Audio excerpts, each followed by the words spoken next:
Cristiano রোনালদোর মতো তারকা ম্যানচেস্টার ইউনাইটেডে যখন জুভেন্টাস থেকে ব্যাক করেন তখন অনেক হাইপ ক্রিয়েট হয়েছিল যে Manchester United is going to rule again. তবে দেখা যায় ম্যানচেস্টার ইউনাইটেড ম্যাজিকের রোনালদোর ফর্মটা এক সিজন পরে ড্রপ হয়ে যায় এবং শেষ পর্যন্ত তিনি ইউরোপে ব্রাত্য হয়ে যান। ইভেন ওয়ার্ল্ড কাপে পর্যন্ত তিনি রেগুলার 11 থেকে জায়গা হারিয়ে ফেলেন ম্যানচেস্টার ইউনাইটেড এফেক্টের ফলে, যার ফলে তিনি সিজন শেষে ইউরোপের বাইরে চলে যান এবং তিনি বর্তমান সময়ে সৌদি লিগে খেলছেন। তারপর মাদ্রিদের আরো একজন লিজেন্ডারি ফুটবলার ক্যাসিমেরো, যে সর্বকালের অন্যতম সেরা ডিফেন্সিভ মিডফিল্ডার, সে চ্যালেঞ্জ নেওয়ার জন্য ম্যানচেস্টার ইউনাইটেডে যায় এবং ইউনাইটেডে যাওয়ার পর তার পারফরমেন্স এতটাই ড্রপ করে যে শেষ পর্যন্ত ব্রাজিল জাতীয় দল থেকে তিনি বাদ পড়ে যান। যদিও কিছুদিন আগে কার্লো আনচেলত্তি ব্রাজিলের কোচ হয়ে গিয়েছেন এবং তাকে দলে কল করেছেন, তবে ইউনাইটেডে যাওয়ার পর ক্যাসিমিরো দল থেকে বাদ পড়ে গিয়েছিলেন। তার পারফরমেন্স এতটাই নেমে গিয়েছিল।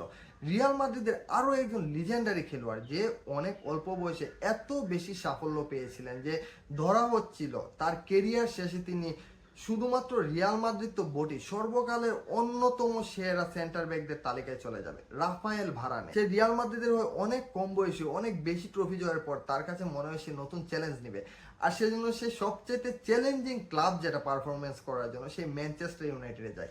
ইউনাইটেডে যাওয়ার পর তার ক্ষেত্রে একই ঘটনা ঘটে,